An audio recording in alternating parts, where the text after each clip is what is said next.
On June 6, 1944, over 150,000 Allied soldiers participated in the largest amphibious invasion in human history.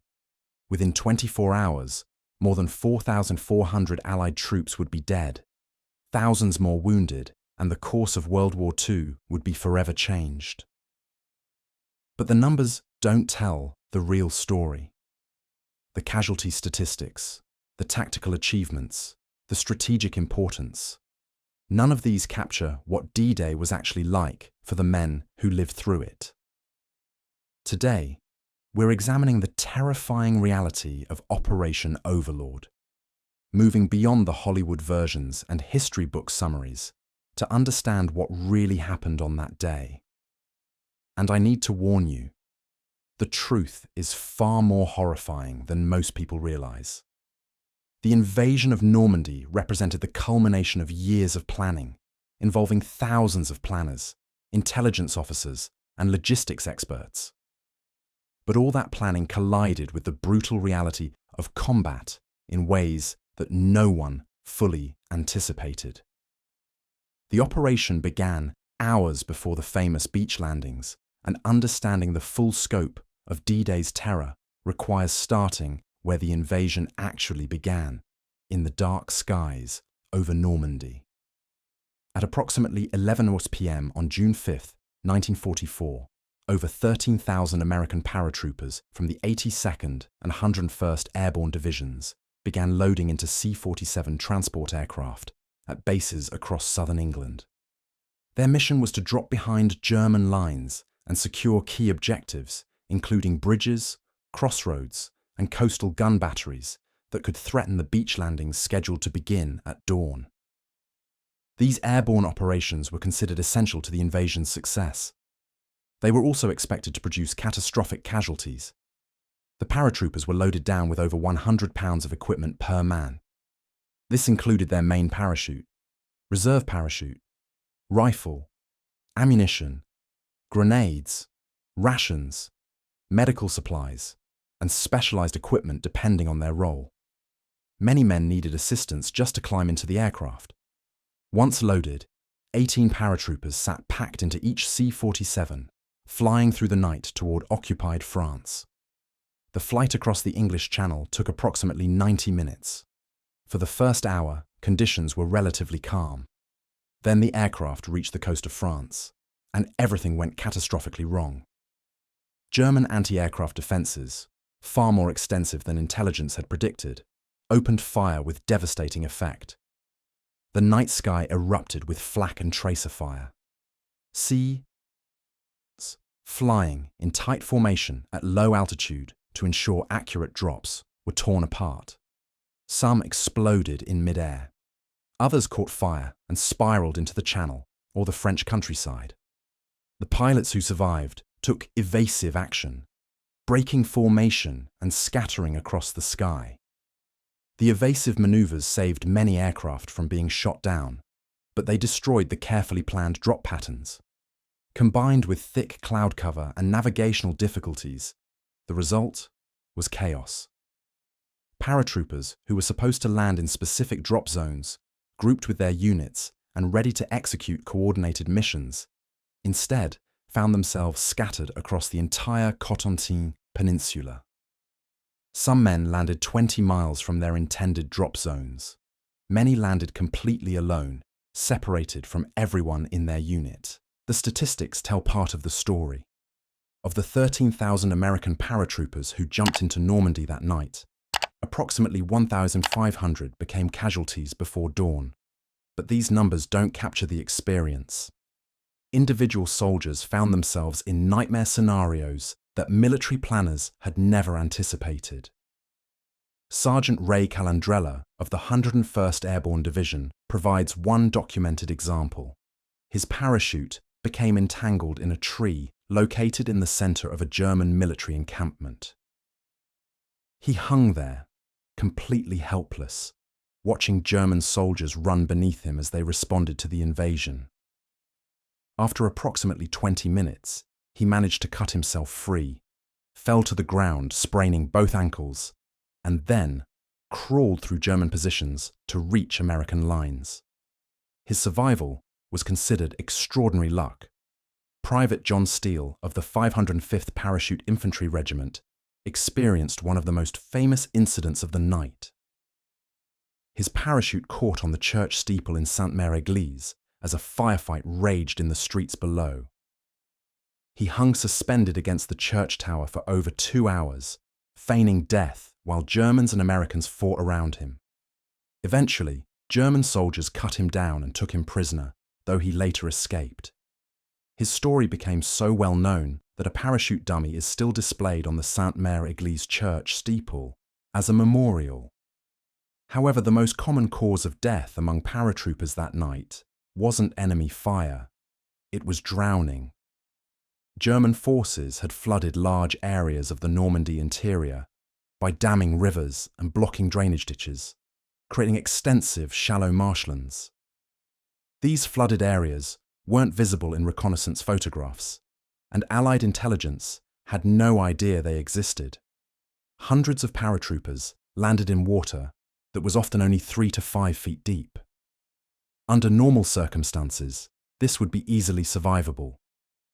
But weighted down with over 100 pounds of equipment and tangled in parachute harnesses, men found themselves unable to stand or even orient themselves in the dark. They drowned in water that wouldn't have reached their waist under normal conditions. The equipment itself became a death trap. Parachute harnesses were designed with quick-release mechanisms, but in the panic of landing in water in complete darkness, many men couldn't locate or operate these releases. The heavy equipment pulled them down, and they sank into the mud and water. Some men who did manage to release their harnesses lost critical equipment, including weapons, ammunition, and radios. Others chose to cut away equipment to survive, knowing this would leave them unable to fight effectively. Lieutenant Richard Winters, who would later gain fame as the subject of the miniseries Band of Brothers, participated in the Normandy jump. He fought through the remainder of the war, including the Battle of the Bulge and the final push into Germany. Decades later, he stated that nothing in his wartime experience compared to the terror of that initial jump into Normandy. The complete disorientation, the isolation, the not knowing where friendly forces were or where the enemy was. This combination of factors created a level of psychological stress that exceeded even the most intense combat situations he experienced later. The scattered nature of the drops actually produced an unexpected tactical advantage. German commanders received reports of American paratroopers across the entire Cotentin Peninsula. They believed they were facing a force much larger than actually existed and couldn't determine where to concentrate their defences. The confusion and chaos among German forces partially offset the disorganization among American forces, but this strategic benefit came at a terrible human cost.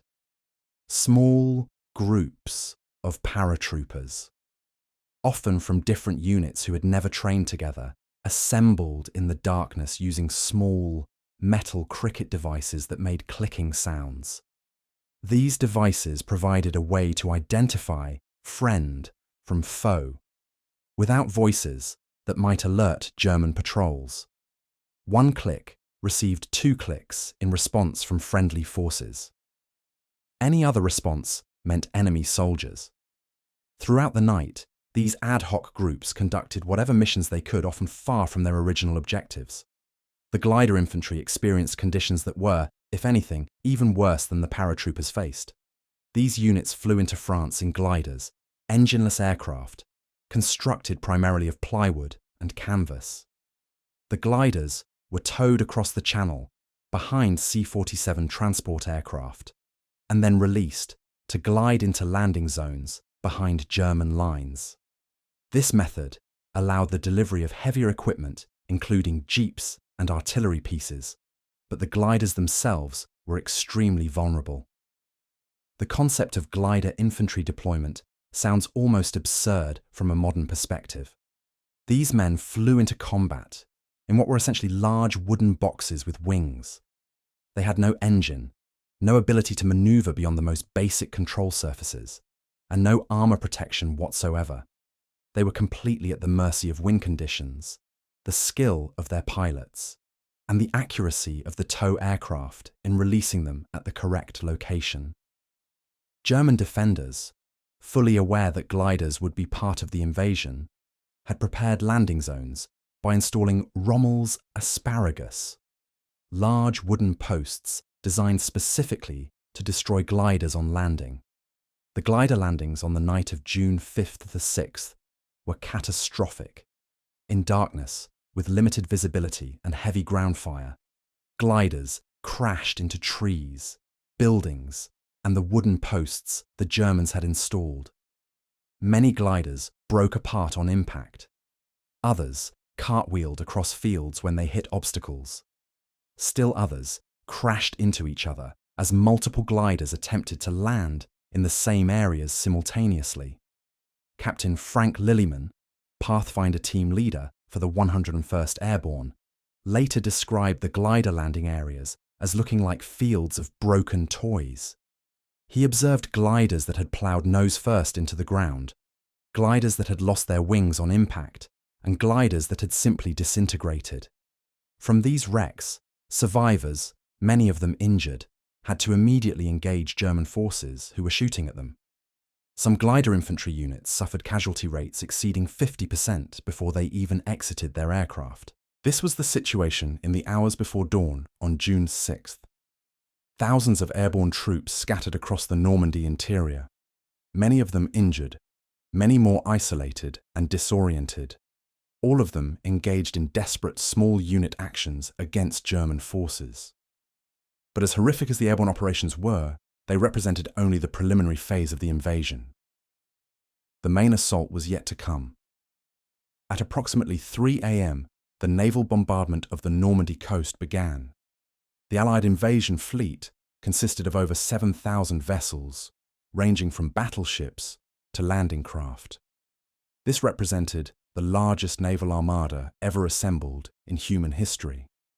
The big gun capital ships, battleships, and heavy cruisers began firing on German coastal defences from ranges of over 10 miles. The sound of this bombardment was audible for dozens of miles. Men in landing craft, still hours away from the beaches, reported that the continuous thunder of naval guns was one of the most overwhelming sounds they had ever heard. For German defenders manning the Atlantic Wall fortifications, the naval bombardment created conditions of unimaginable stress.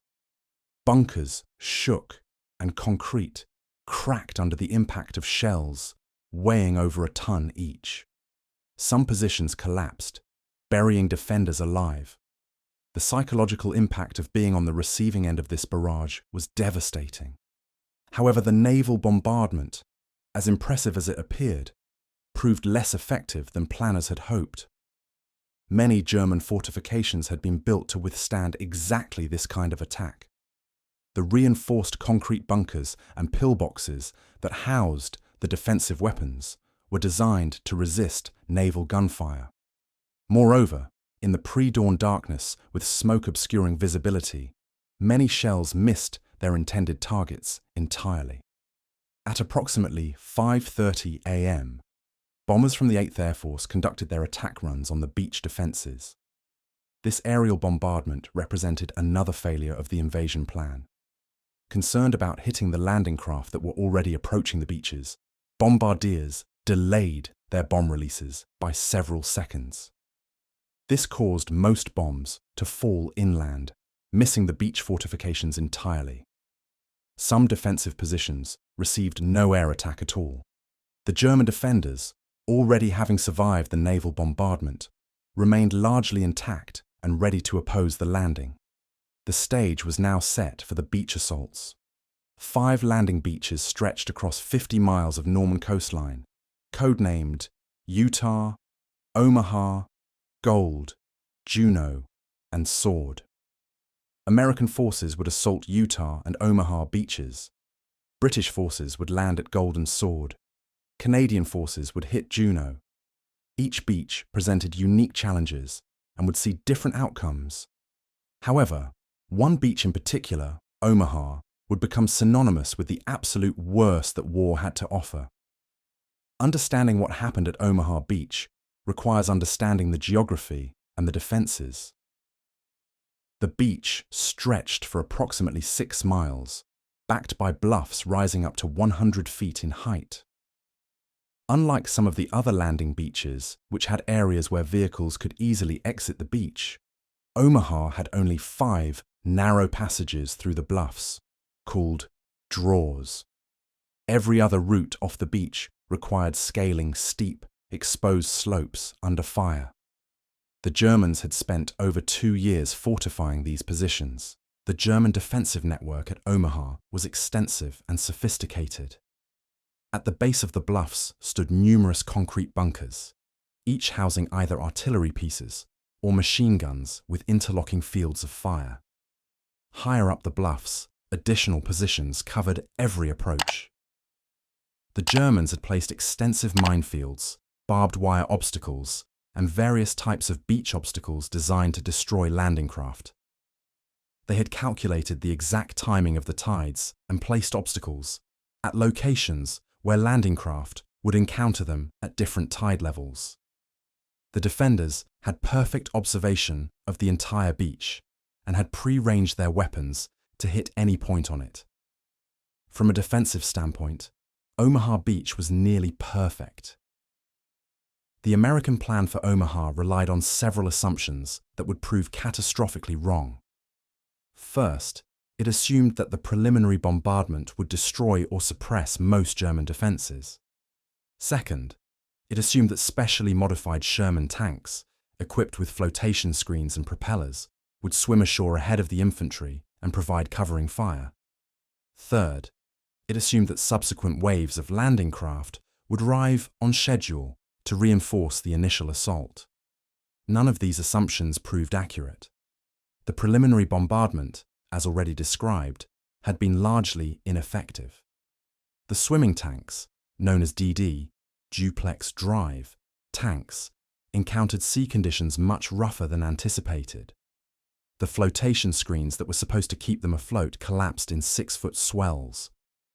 Of the 29 tanks launched toward Omaha Beach, 27 sank almost immediately, drowning some crew members who couldn't escape the rapidly sinking vehicles. Only 2 tanks made it to shore in the first wave. The infantry would be attacking without armor support. The timeline of H-hour, the moment when the first troops would hit the beach, was set for 6:30 a.m. This timing was chosen to land the troops just after low tide, when beach obstacles would be exposed and easier to avoid. However, the rough seas and strong currents scattered the landing craft. Many boats were late. Others landed in the wrong sectors. The carefully planned assault waves arrived as a disorganized jumble of craft, many of them far from their intended landing points. The soldiers in these landing craft had spent hours in rough seas. Most were violently seasick. They were soaked with cold spray, crowded into the landing craft, unable to see anything except the steel ramp in front of them and the faces of their fellow soldiers.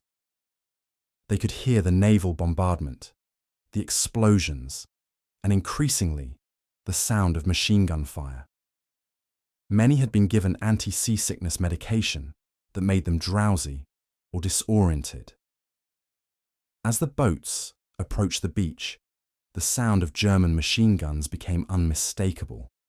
The ramps were about to drop, and every man aboard knew that the next few minutes would determine whether he lived or died. The reality of the beach landings exceeded the worst fears of most soldiers. When the ramps dropped on the landing craft, German machine gun fire was already hitting the boats. Many men in the front of the craft, those closest to the ramp, were killed before they could move. Their bodies fell and blocked the exit, forcing other men to climb over them or go around them, exposing themselves to even more fire. Men who jumped off the sides of the landing craft to avoid the German fire that was concentrated on the ramps often landed in water over their heads. The weight of their equipment pulled them down. Many drowned without ever reaching the beach. Those who made it to the beach found themselves in a killing zone, unlike anything they had been trained for. The beach offered virtually no cover. The only shelter was provided by beach obstacles, wooden stakes, steel hedgehogs, and concrete tetrahedrons, many of which were rigged with mines. The nearest substantial cover was a shingle embankment or seawall approximately 200 yards from the water's edge. That 200 yards was swept by machine gun fire from multiple angles. German defenders in their elevated positions could see every inch of the beach. They had prepared range cards showing the exact distance to every point. They were shooting from fortified positions at exposed targets moving across open sand. It was a slaughter. The casualty statistics from the first wave at Omaha Beach are staggering. Company A of the 116th Infantry Regiment, landing in the Dog Green sector, suffered 96% casualties within the first 15 minutes. Of 240 men who left the landing craft, fewer than 10 reached the seawall unwounded. The company commander, Captain Taylor Fellers, was killed within minutes. Every officer in the company was killed or wounded. The senior NCOs were dead. The survivors, a handful of privates and junior NCOs, huddled behind beach obstacles, pinned down, unable to advance or retreat. Similar scenes played out across Omaha Beach. Company E of the 16th Infantry Regiment landed in the Easy Red sector and was nearly wiped out. Company F took massive casualties before reaching the beach when their landing craft hit a mine and exploded. Throughout the first hour, the beach became littered with destroyed vehicles, burning landing craft, and dead and wounded soldiers. The water near the shoreline turned red with blood. Bodies floated in the surf or lay sprawled across the sand. Medical personnel trying to treat the wounded were shot. Engineers trying to clear beach obstacles were killed. The invasion appeared to be failing. At around 8 a.m., just 90 minutes after the first landings, the situation at Omaha Beach was so dire that senior commanders were considering evacuating the survivors and abandoning the beach entirely. General Omar Bradley, commanding 1st U.S. Army from the cruiser USS Augusta offshore, was receiving reports of unprecedented casualties and no progress inland. He began planning to divert follow-up waves to Utah Beach, or the British beaches. D-Day, the most carefully planned military operation in history, appeared to be ending in catastrophic failure at Omaha Beach. What happened next is one of the most remarkable aspects of D-Day. Despite the casualties, despite the failed plan, despite the overwhelming German fire, individual soldiers and small groups of men began to make progress. This wasn't the result of orders from higher command. Communication with the beach had largely broken down. Instead, junior officers, NCOs, and individual soldiers began taking initiative. Colonel George Taylor, commander of the 16th Infantry Regiment, reached the beach in a later wave and immediately grasped the situation. He's credited with yelling words to the effect of, "There are two kinds of people who are staying on this beach, those who are dead and those who are going to die. Now let's get the hell out of here." This captured the essential truth. Staying on the beach meant death. The only option was to move forward. Small groups began attacking the bluffs. They didn't do this through coordinated assaults. They did it because staying put meant dying. Soldiers used whatever cover they could find. They moved during pauses in German fire. They supported each other's advance by suppressing German positions with rifle fire. Bangalore torpedoes, explosive charges designed to blow gaps through obstacles, were used to clear wire barriers. Men scaled the bluffs using any route they could find, often just grabbing vegetation and pulling themselves up exposed slopes. Navy destroyers, seeing the desperate situation on the beach, moved in close to shore, in some cases beaching themselves, to provide direct fire support against German bunkers at point-blank range. This was enormously risky. The ships were exposing themselves to German artillery and mines, but the destroyer commanders recognized that the men on the beach would die without support. Several destroyers engaged German bunkers from ranges of less than 1,000 yards, using their 5-inch guns to blast through the concrete fortifications. Engineers, despite terrible casualties, managed to blow gaps through beach obstacles to allow follow-up waves to land. By mid-morning, more troops and equipment were reaching the beach. Reinforcements who landed later in the morning had the advantage of following routes that earlier troops had already partially cleared. By noon, American forces had secured several of the draws, leading off the beach, and were beginning to push inland. But the cost was appalling. By the end of D-Day, American forces at Omaha Beach had suffered approximately 2,400 casualties, dead, wounded, and missing. This represented roughly 10 times the casualties predicted by planners. Some units had ceased to exist as organized formations. The beach was so littered with destroyed equipment and bodies that vehicles had difficulty moving. Medical personnel were completely overwhelmed. Many wounded men lay on the beach for hours before they could be evacuated, and critically, none of the D-Day objectives for Omaha Beach had been achieved. The plan called for forces to push inland several miles and link up with British forces to the east. None of this happened. By nightfall on June 6th, American forces held a beachhead at Omaha that was barely a mile deep. They were far short of their objectives, and German forces still held strong defensive positions on the high ground overlooking the beach. Before continuing with the full scope of D-Day, if you're finding this historical deep dive valuable and want to support more content like this, please take a moment to subscribe to the channel. We put extensive research into every video to bring you the most accurate historical information possible. The situation at the other beaches varied dramatically from what happened at Omaha. Utah Beach, the westernmost American landing beach, went almost according to plan. The landing force, due to strong currents, actually came ashore about 2,000 yards south of their intended landing zone. This turned out to be fortunate because the area where they actually landed was less heavily defended than their original target, beach. Brigadier General Theodore Roosevelt, Jr., Assistant Division Commander of the 4th Infantry Division and the son of President Theodore Roosevelt, came ashore with the first wave.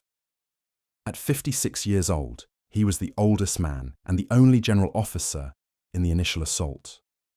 Upon realizing they had landed in the wrong place, Roosevelt made the critical decision to adapt the plan and attack inland from their actual position rather than trying to move to the originally designated beach. His famous words were, "We'll start the war from right here." This decision undoubtedly saved lives and maintained momentum.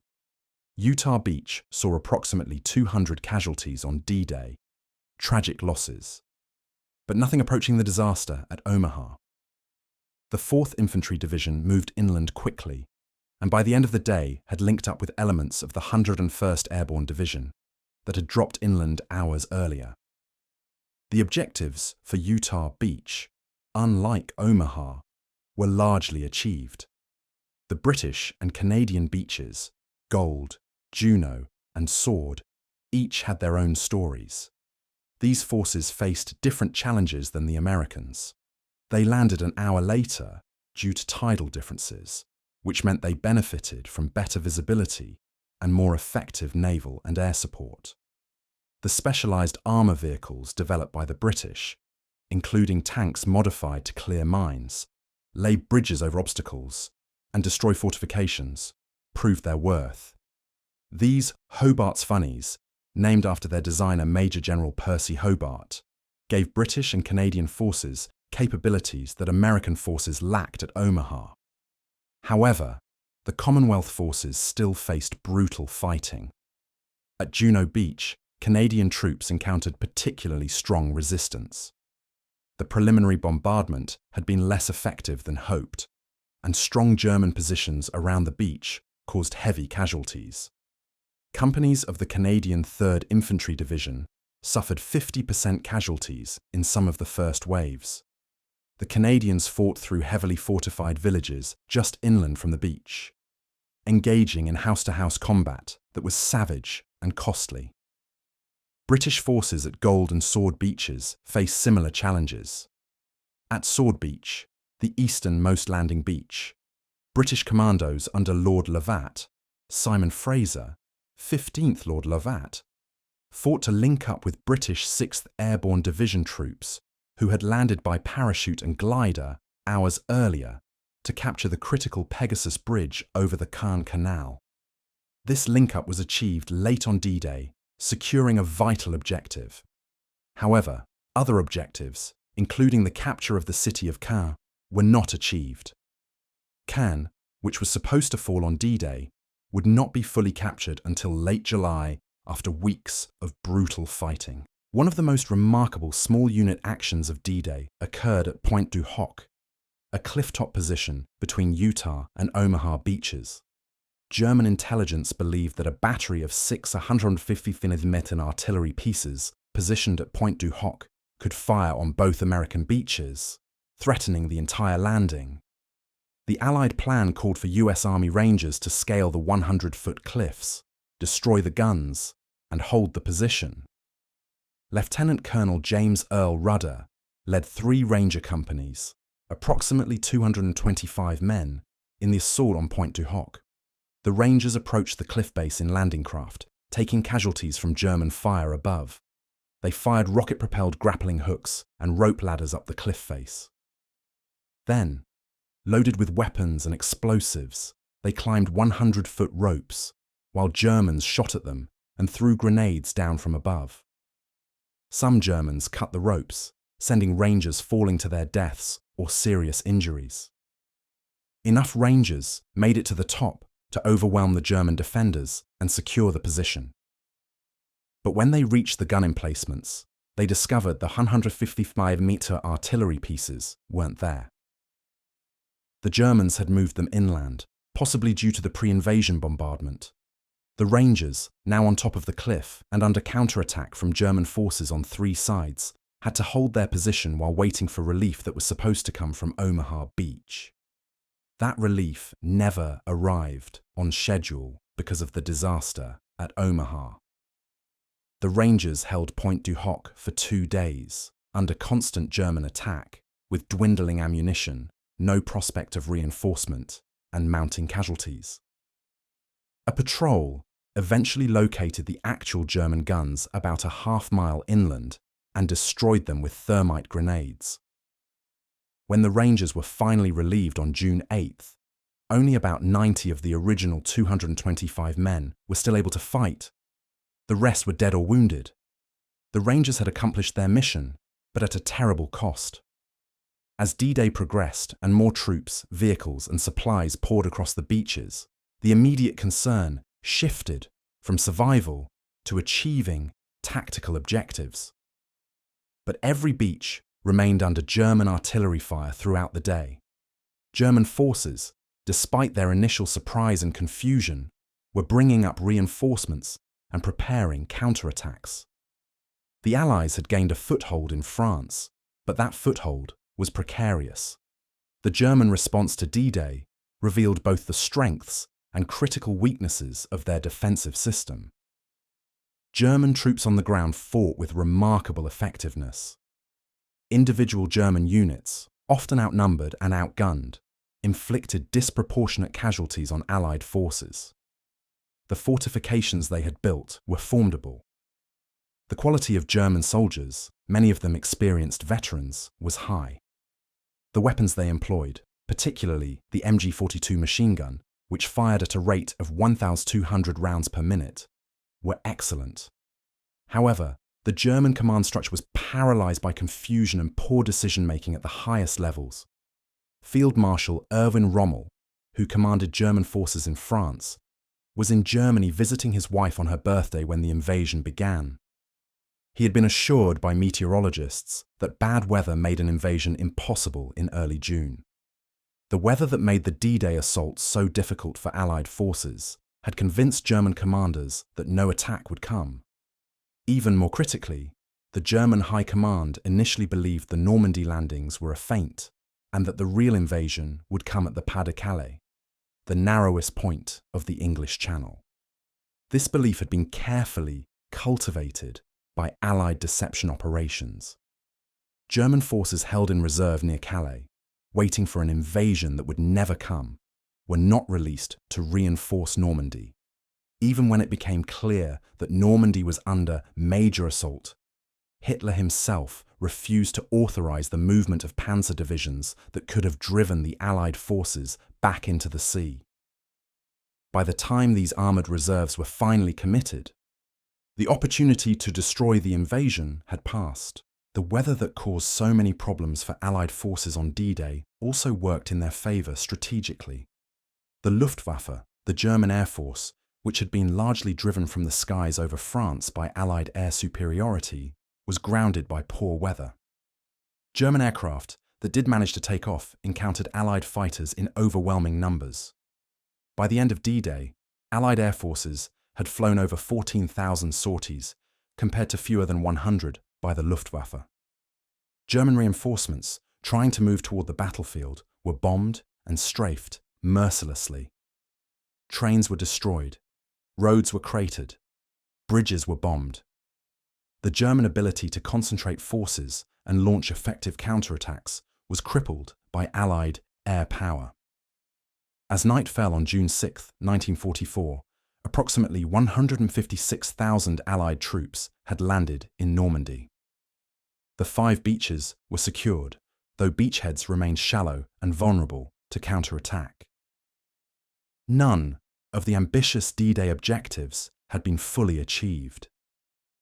The Allies had failed to capture Caen, failed to reach their planned phase lines inland, and failed to link all 5 beaches into a continuous front.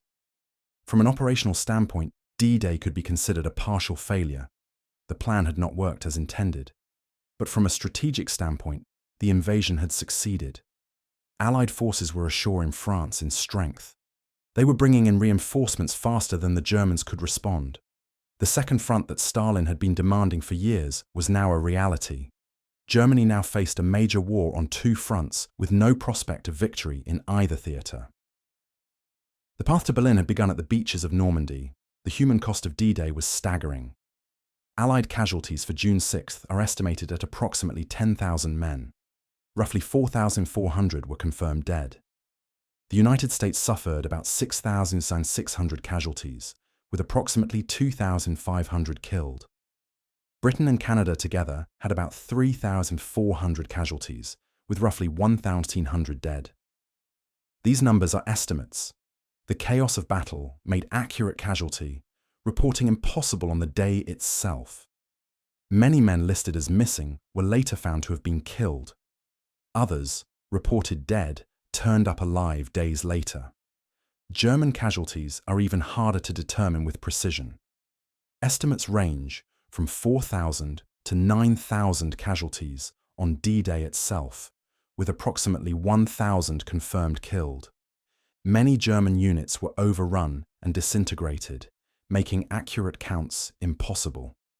In the weeks that followed, casualty figures would climb dramatically on both sides as the battle for Normandy continued. But beyond the statistics lie the individual tragedies. The Bedford Boys, 19 men from Bedford, Virginia, who served in Company A of the 116th Infantry Regiment, were among the first to land at Omaha Beach. Within minutes, 16 of them were dead. The town of Bedford, with a population of about 3,200, suffered the highest per capita D-Day loss of any American town. Similar stories played out in small towns across America, Britain, Canada, and other Allied nations. Communities lost their sons, their brothers, their fathers. The impact of these losses rippled through families and towns for generations. The medical services on D-Day faced challenges that tested them to their absolute limits. Combat medics and Navy corpsmen went ashore with the assault troops, rendering aid under fire. Many were killed or wounded while treating other casualties. On Omaha Beach in particular, the number of wounded quickly overwhelmed medical capabilities. Men lay wounded on the beach for hours before they could be evacuated. The landing craft that brought troops to shore were supposed to evacuate wounded on their return trips, but many were destroyed or damaged. Wounded men were placed on any craft that could take them back to the ships offshore, where overwhelmed medical teams performed emergency surgery in makeshift operating rooms. The transport ships offshore had been converted into floating hospitals, but they were designed to handle expected casualties, not the actual numbers from Omaha Beach. Surgeons worked non-stop for 24 hours or more, performing surgery after surgery. Men died waiting for treatment. Others died during evacuation. Still, others survived their wounds only to die from infection in the days that followed. The medical services on D-Day performed miracles, but they were dealing with a catastrophe that exceeded any planning. The psychological impact of D-Day on those who survived it cannot be overstated. Many veterans of the Normandy invasion, particularly those who landed in the first waves at Omaha Beach, suffered what would later be recognized as post-traumatic stress disorder, though no such diagnosis existed at the time. Some men who survived D-Day physically were psychologically destroyed by what they had witnessed. Others suppressed their experiences for decades, unable to speak about what they had seen. The term combat fatigue, or battle fatigue, was used to describe men who broke down under the stress. But this terminology completely fails to capture the depth of psychological trauma that combat, particularly combat as intense as D-Day, produces. Stephen Ambrose, the historian who interviewed hundreds of D-Day veterans for his book, D-Day, June 6, 1944, The Climactic Battle of World War II, noted that many veterans, interviewed 50 years after the battle, would break down crying while recounting their experiences. The memories remained vivid and painful decades later. Some veterans never spoke to their families about D-Day. Others became obsessive about returning to Normandy, visiting the beaches and cemeteries year after year. Each veteran processed the trauma differently, but few emerged unscathed. The German defenders, often overlooked in discussions of D-Day, also suffered tremendously. Many German soldiers fighting in Normandy were not ideological Nazis. They were conscripts, doing what soldiers have done throughout history, following orders and trying to survive. Some German units in Normandy included Osttruppen, forced labourers and POWs from Eastern Europe pressed into German service. These men had even less stake in the fight, but were often treated as war criminals when captured. Many German soldiers who survived D-Day faced years in prisoner of war camps, unsure if their families in Germany were even alive. Germany was being bombed relentlessly. Many German soldiers would eventually return home to find their cities destroyed and their families dead or missing. The French civilian population in Normandy also paid a terrible price. The Allied bombing campaigns in the weeks before D-Day, designed to destroy German communications and transportation networks, killed thousands of French civilians. The naval bombardment on D-Day destroyed numerous Norman villages. The fighting that continued throughout the summer of 1944 devastated the region. Towns like Saint-Lô and Caen were almost completely destroyed. Estimates suggest that approximately 20,000 French civilians died during the Battle of Normandy, with D-Day itself accounting for a significant portion of these casualties. These were people who had lived under German occupation for 4 years, hoping for liberation, only to be killed by their liberators. The immediate aftermath of D-Day saw both sides racing to reinforce the battle. The Allies poured men and materiel across the beaches as quickly as possible. The artificial Mulberry harbours, prefabricated portable harbours towed across the Channel and assembled off the Normandy coast, began operations within days, dramatically increasing the tonnage of supplies that could be landed. By June 12th, 6 days after D-Day, the Allies had landed over 300,000 troops and 54,000 vehicles in Normandy. The Germans, meanwhile, struggled to bring up reinforcements. Allied air superiority made daylight movement virtually impossible. German units travelled at night, hiding their vehicles during the day to avoid air attack. The rail network, which should have allowed rapid reinforcement, had been devastated by pre-invasion bombing. Bridges across the Seine and Loire rivers, necessary for moving forces into Normandy, had been destroyed. German panzer divisions that could have counterattacked effectively took days or weeks to reach the front. Arriving piecemeal and being thrown into battle without proper coordination, the fighting in Normandy after D-Day was brutal and would continue for nearly 3 months. The hedgerow country of the Norman Bocage, small fields surrounded by thick earthen banks topped with vegetation, proved to be a defender's paradise. Each hedgerow had to be cleared, often at significant cost. Tanks could barely maneuver. Artillery observers couldn't see targets. Movement was slow and casualties were high. The capture of Caen, which was supposed to fall on D-Day, required weeks of attritional combat and multiple large-scale operations. The American breakout at St-Lô in late July, which finally allowed mobile warfare, came only after weeks of grinding combat that shattered multiple divisions on both sides. But all of this, the weeks of subsequent combat, the eventual Allied breakout, the liberation of France, the march to Germany, all of it began on D-Day.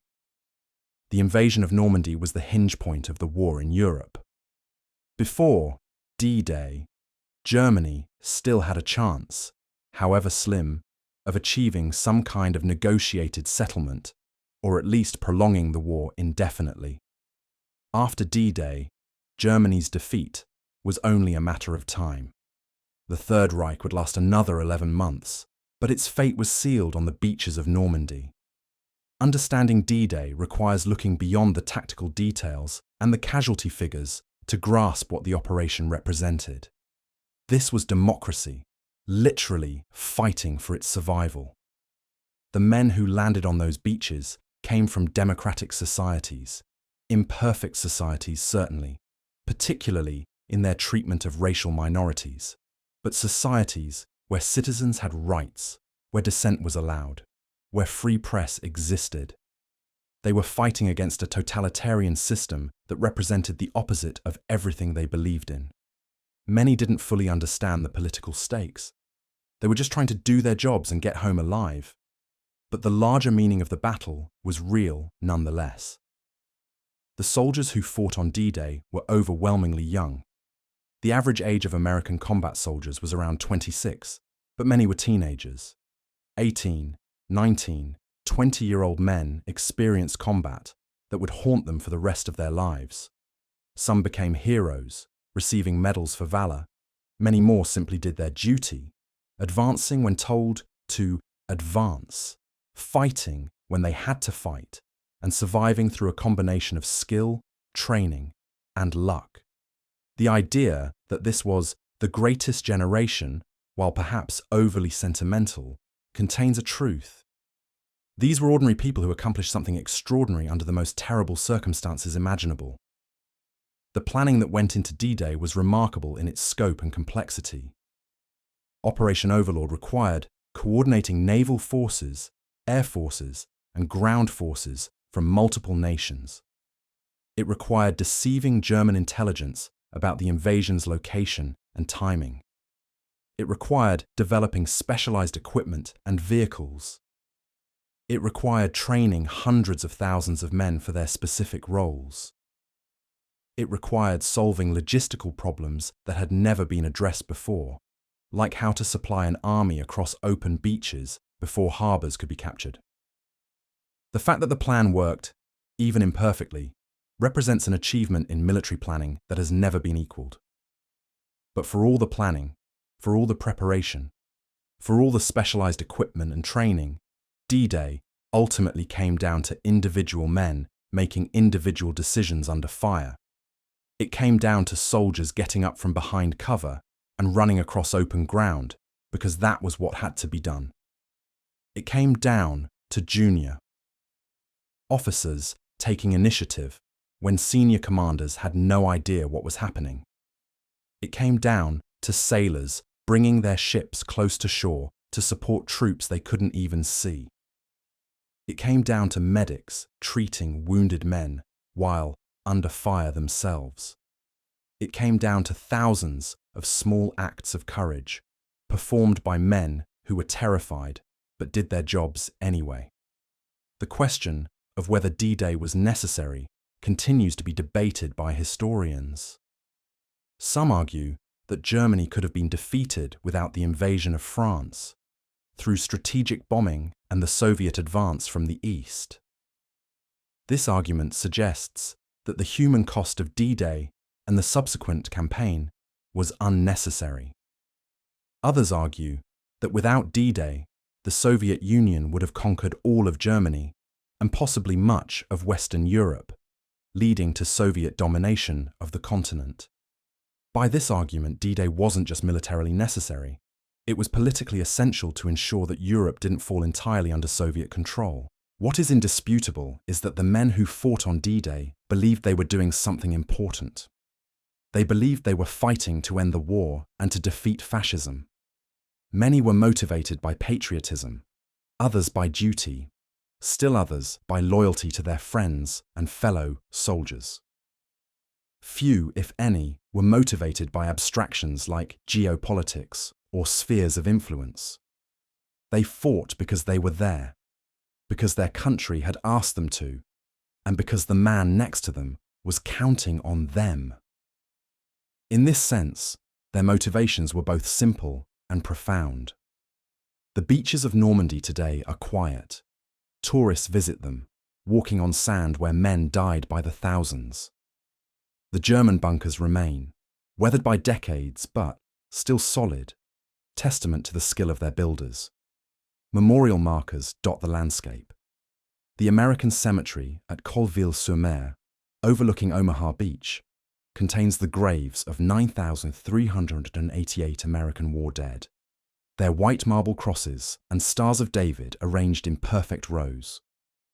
Similar cemeteries throughout Normandy hold the remains of thousands more: British, Canadian, Polish, French, and German soldiers. The dead remain, but the living have mostly passed on. The youngest D-Day veterans are now in their late 90s or older. Soon, all of them will be gone, and D-Day will transition from living memory to history. But the significance of D-Day transcends the individual experiences of those who were there.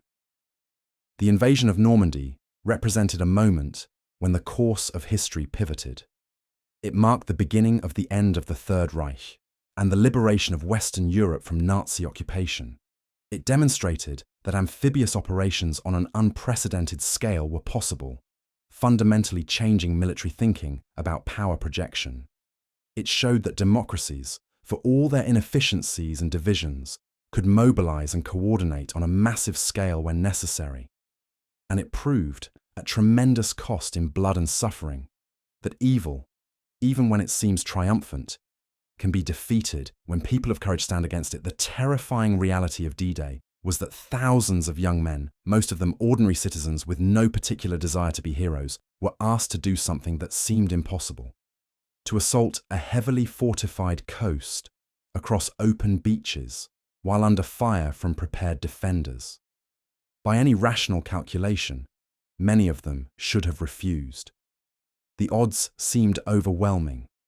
The risks were obvious. But they went anyway. They climbed into the landing craft. They crossed the channel. They ran across the beaches. They scaled the bluffs.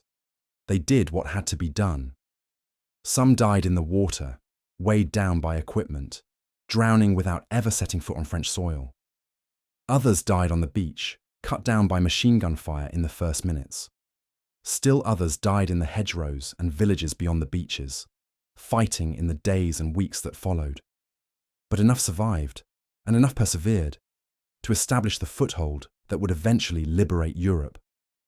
The price was terrible, but the stakes were the future of civilization.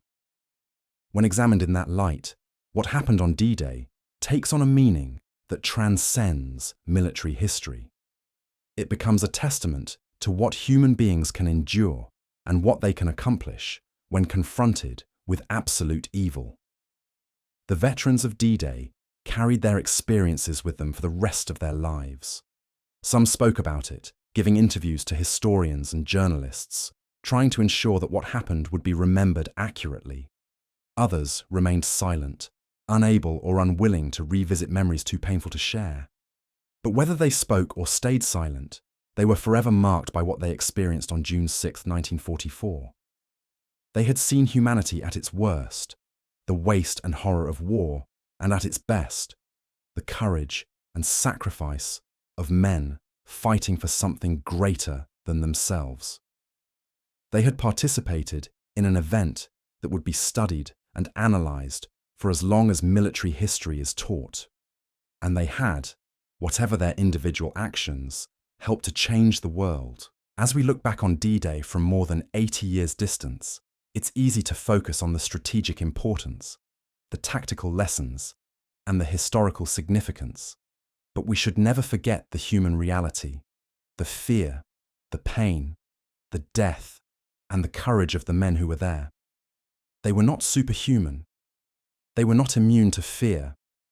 They didn't charge into battle without terror in their hearts. They were ordinary men, thrust into extraordinary circumstances, who somehow found within themselves the strength to do what needed to be done. That is the terrifying reality of D-Day, that ordinary people can be asked to face the unthinkable, and that sometimes they rise to meet it. The legacy of D-Day continues to resonate today. The alliance system that made the invasion possible, the cooperation between the United States, Britain, Canada, and eventually France, formed the foundation of NATO and the post-war Western Alliance.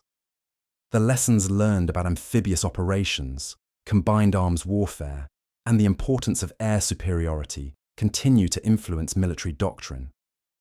The remembrance of D-Day serves as a reminder of the costs of freedom and the importance of standing against tyranny. But perhaps most importantly, D-Day reminds us that evil, no matter how powerful it seems, can be defeated. The Nazi regime in 1944 controlled most of Europe.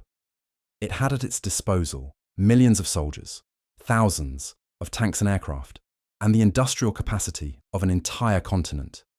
It seemed, if not invincible, at least capable of prolonging the war indefinitely. But it was brought down, ultimately, by men willing to risk everything to oppose it. That lesson, that courage and determination can triumph over tyranny, remains relevant in any era. The men who fought on D-Day didn't fight for abstract principles. They fought for their countries, their families, and most importantly, for each other. The bonds formed in combat, particularly combat as intense as D-Day, were unbreakable. Veterans spoke of these bonds lasting their entire lives. Men who hadn't seen each other in decades would reunite at D-Day commemorations and immediately fall into conversation as if no time had passed. The shared experience of that day created connections that no amount of time could sever. In the end, D-Day was many things. A military operation of unprecedented scale, a pivotal moment in World War II, a demonstration of democratic unity against fascism, and a testament to human courage under unimaginable stress. But above all, it was an experience of absolute terror, transformed through courage and sacrifice into something approaching triumph. The men who lived through it paid a price that most of us cannot comprehend.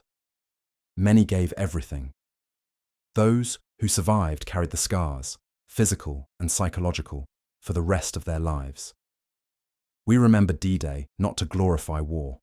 There is nothing glorious about young men dying on beaches or drowning in flooded fields. but to honor those who were asked to do the impossible and somehow accomplished it.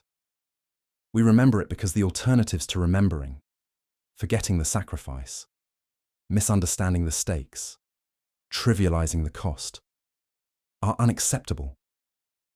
We remember it because we owe the veterans of D-Day, those who survived and those who didn't, the debt of honestly confronting what they experienced. Not the sanitized Hollywood version, not the simple narrative of heroism and victory, but the terrifying reality that D-Day was hell, that it cost thousands of lives, that it scarred tens of thousands more, and that despite all of that, it had to be done, and it was done, by men who deserved better than war, but rose to meet it anyway. If you found this deep examination of D-Day's reality educational and want to see more thoroughly researched historical content, please take a moment to like this video and subscribe to the channel. It's the best way to support the work that goes into these historical deep dives and ensures we can continue bringing you accurate, detailed history content. Thank you for watching, and never forget what those men went through on June 6, 1944.